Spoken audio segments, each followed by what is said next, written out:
Hello बच्चों, आज हम लोग बात करने वाले हैं बायोलॉजी क्लास 12 की पहला लेसन पुष्पी पादपों में लैंगिक जनन। ठीक है बेटा, आज देखिए हम लोगों ने इस लेसन को स्टार्ट किया है। सबसे पहले पुष्पी पादपों में लैंगिक जनन का हम क्या बात करेंगे, प्रस्तावना की बात करेंगे। प्रस्तावना का मतलब इंट्रोडक्शन की बात करेंगे, हमको इसके अंतर्गत क्या क्या पढ़ना है उसके बारे में जानेंगे। अब मेन बात यह है कि पुष्पी पादपों में लैंगिक जनन के लेसन में केवल हम पुष्प की बात करेंगे, पुष्प के अंदर कौन कौन सी संरचनाएं पाई जाती हैं। ठीक है, चलिए देखिए प्रस्तावना होता क्या है। प्रस्तावना के अंतर्गत क्या लिखा हुआ है, लिखा हुआ है कि जो आवृत बीजी पादप होते हैं, है ना, उनके जीवन काल में अत्यधिक विकसित बीजाणुद्भिद तथा कम विकसित युग्मकोद्भिद अवस्था पाई जाती है। याद रखिए कि जो आवृत बीजी पादप होते हैं उनमें सबसे ज्यादा विकसित बीजाणुद्भिद अवस्था होती है, जिसको हम नाम देते हैं नर, है ना, या नर युग्मक। अभी तो नर युग्मक नहीं बोलेंगे, बल्कि नर बोलेंगे। और कम विकसित जो अवस्था होती है उससे बोलते हैं बेटा मादा। क्या बोलते हैं? मादा। मतलब इसमें जो नर जो होता है वो अत्यधिक विकसित होता है, अर्थात द्विगुणित होता है। लेकिन जो मादा होता है वो कम विकसित होता है। कैसा होता है? अगुणित होता है। याद रखिए दूसरी पॉइंट में, ये दोनों पीढ़ियां जीवन चक्र में एक दूसरे के बाद आती हैं, जिसे पीढ़ी एकांतर कहते हैं। आवृत बीजी पादपों में यह घटना एक विशेष संरचना से संबंधित रहता है, जिसे हम क्या बात करते हैं? पुष्प। मतलब जो आवृत बीजी पादप हैं उनमें एक विशेष प्रकार की संरचना पाई जाती है, जिसे हम पुष्प बोलते हैं। अर्थात इस लेसन में हम किसकी बात करेंगे? पूरा पुष्प की ही बात करेंगे। एक पॉइंट यहां देखिए लिखा हुआ है, आवृत बीजी पादपों का जो उद्भव होता है कहां होता है? मीसोजोइक ईरा में, है ना। कहां होता है? मीसोजोइक ईरा। पृथ्वी पर इसका उद्भव कब हुआ? तो सीनोजोइक ईरा में हुआ है, जिसे हम गोल्डन पीरियड के नाम से भी जानते हैं। आइए हम लोग बात करते हैं सबसे पहले पुष्प की। स्क्रीनशॉट ले लीजिए इसका इंट्रोडक्शन। अब हमारा ये लेसन स्टार्ट होने वाला है।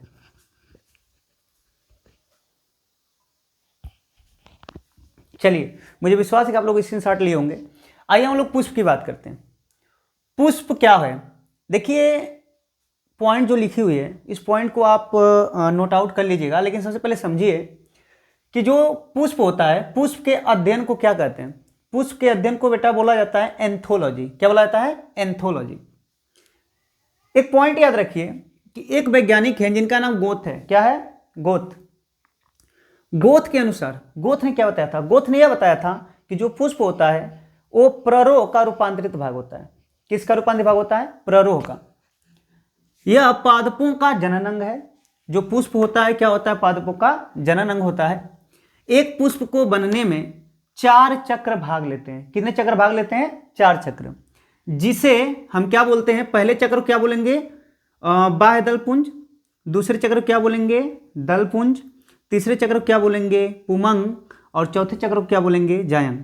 याद रखिए जो चारों चक्र है एक पुष्प को बनने में पूर्ण रूप से मदद करता है।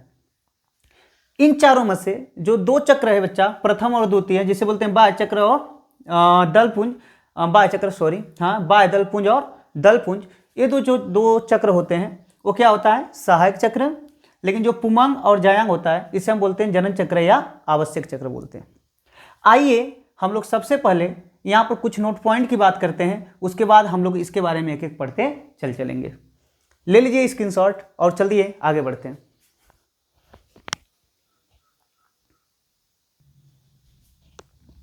चलिए तो हम लोग प्रथम चक्र की बात करेंगे, जिसका नाम है बाह्य दलपुंज। देखिए इसमें कुछ पॉइंट हैं, इस पॉइंट्स को आपको याद रखना है। बाह्य दलपुंज के बारे में पहली पॉइंट क्या लिखा है कि यह प्रथम चक्र होता है। किसका प्रथम चक्र होता है? पुष्प का। तो यह पुष्प का प्रथम चक्र होता है। दूसरी पॉइंट याद रखिए, इसकी इकाई को बाह्यदल कहते हैं। ये पूछा हुआ क्वेश्चन है 1 नंबर का। बाह्यदल पुंज की इकाई को हम क्या बोलते हैं? बाह्यदल कहते हैं। यह किस रंग का दिखता है बेटा? हरे रंग का दिखता है। कैसा दिखता है? हरे रंग का। इसका कार्य क्या होता है? कलिका अवस्था में पुष्प की रक्षा करना। मान लीजिए एक कोई पुष्प बन रहा है, मान लीजिए ये कोई पुष्प क्या हो रहा है? बन रहा है। इसके अंदर आपका पुष्प बनता है कलिका अवस्था में। इसके ऊपर आप जानते हो रोम पाए जाते हैं, हेयर लाइक स्ट्रक्चर होता है इस तरीके से।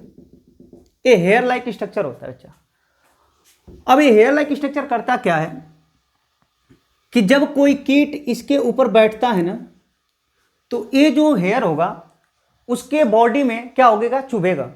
जैसे उसके बॉडी में चुभेगा वैसे एक कीट इस पे से क्या हो जाएगा, उड़कर बाहर हो जाए, मतलब ऊपर चला जाएगा, और जिसके कारण इसके अंदर बन रहे जो पुष्प है वो नष्ट नहीं होगा और पुष्प सेफ का सेफ बचा रहेगा, है ना। मतलब इसके ऊपर कोई भी इफेक्ट नहीं पहुंचेगा। तो इसलिए माना जाता है कि जो बाह्यदल पुंज होता है एक कलिकावस्था में पुष्प की क्या करता है, रक्षा करता है। चलिए एक नोट पॉइंट यहां लिखा हुआ है कि कभी कभी बाह्यदल पुंज के नीचे इसी के समान एक अन्य चक्र पाया जाता है जिसे अनुबाह्यदल कहते हैं। जैसे मान लीजिए कि ये आपका मैं छोटा सा एक पुष्प बना देता हूं। मान लीजिए कोई छोटा सा पुष्प है, ये छोटा सा क्या है, पुष्प है। ये मान लीजिए आपका कुछ ऐसा घिरा हुआ पार्ट है इसके पीछे जिसके नीचे से पुष्प निकला होता है, हरा सा होगा। देखिएगा इसके नीचे भी छोटे छोटे पार्ट इस तरीके से पाए जाएंगे, है ना। हरा वाला जो भाग होगा उसके नीचे भी 6 या 7 के नंबर में एक पार्ट बोला पाया जाता है, इसको बोलते हैं उसका क्या चीज, अनुबाह्यदल। समझ लो। तो ये आपका प्रथम चक्र हुआ। आइए इसी के साथ आप लोग साथ साथ लिखते चलिए, मैं इसे क्लीन करता हूं, जरा आप लोग स्क्रीनशॉट ले लीजिए, ठीक है। चलिए दूसरा हम लोग बात करते हैं दल पुंज। क्या बात करेंगे, दल पुंज। साथ साथ लिखते चलो। देखिए जो दल पुंज होता है, ये दल पुंज क्या होता है, पुष्प का दूसरा चक्र होता है। कैसा चक्र होता है, यह लिखो साथ साथ, यह पुष्प का द्वितीयक चक्र होता है। तीसरी पॉइंट में लिखिए, इसकी जो इकाई होती है, इसकी इकाई को दल कहते हैं। चौथी पॉइंट लिखिए, अरे तीसरी पॉइंट लिखिए, यह रंगीन होता है। कैसा होता है बच्चा, यह रंगीन होता है। मतलब इसका कलर होगा, लाल हो सकता है, पीला हो सकता है, सफेद हो सकता है, लेकिन हरा नहीं होगा। तो इसका कलर होता है रंगीन, ठीक है। पॉइंट नंबर चौथा है, चौथे में हम इसका कार्य लिख देते हैं बेटा, कार्य। तो यह परागण के लिए कीटों को अपनी तरफ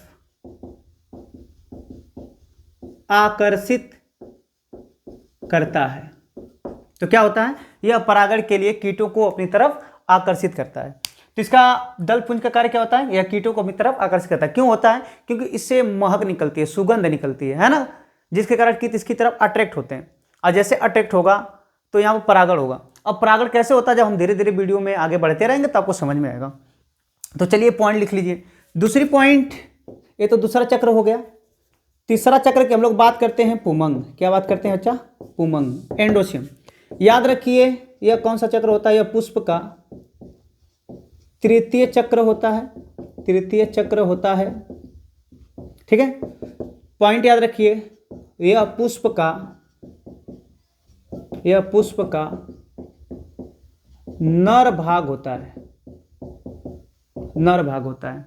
याद रखिए क्या होता है, यह तृतीय चक्र होता है, यह पुष्प का कौन सा भाग होता है, नर भाग होता है। और चौथी पॉइंट, तीसरी पॉइंट याद रखिए, इसकी इकाई को पुंकेसर कहते हैं। क्या कहते हैं, पुंकेसर कहते हैं। जरा लिख लो आप पॉइंट। तो पुमंग क्या है, पुमंग तृतीय चक्र होता है पुष्प का नर भाग होता है, और इसकी इकाई क्या बोलते हैं, पुंकेसर बोलते हैं। चलिए आगे बढ़ते हैं। चौथा चक्र, ये छोटे छोटे पॉइंट याद रखना और कुछ नहीं करना। चलो जायांग, जायांग के बारे में क्या है, तो लिखिए, यह पुष्प का कौन सा चक्र होता है, चौथा चक्र होता है। यह पुष्प का मादा भाग है,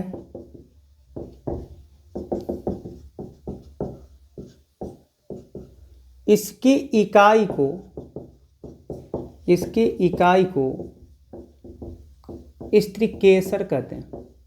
क्या कहते हैं बेटा? स्त्रीकेसर कहते हैं। दो संरचनाएं और आएंगी जो आपको याद रखना है। एक आएगा आपका पुष्पवृंत। पुष्पवृंत क्या होता है? तो याद रखिए, यह पुष्प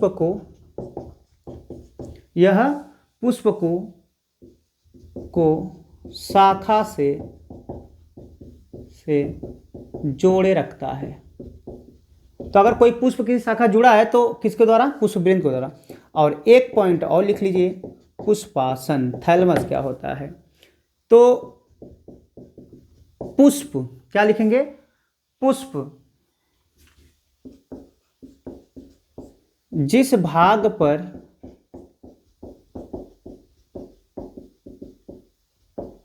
व्यवस्थित रहता है, पुष्प जिस भाग पर क्या रहता है? व्यवस्थित रहता है, उसे हम क्या बोलते हैं बेटा? पुष्पासन बोलते हैं। क्या बोलते हैं? पुष्पासन बोलते हैं।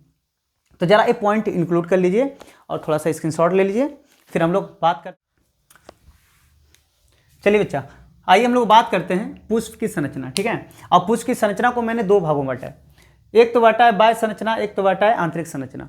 बाह्य संरचना में हम देखेंगे एक बाहरी स्ट्रक्चर को लेकर के, जैसे आप गुड़हल लेकर आइएगा, उसमें देखिएगा कुछ इस नुमा स्ट्रक्चर दिखेगा आपको।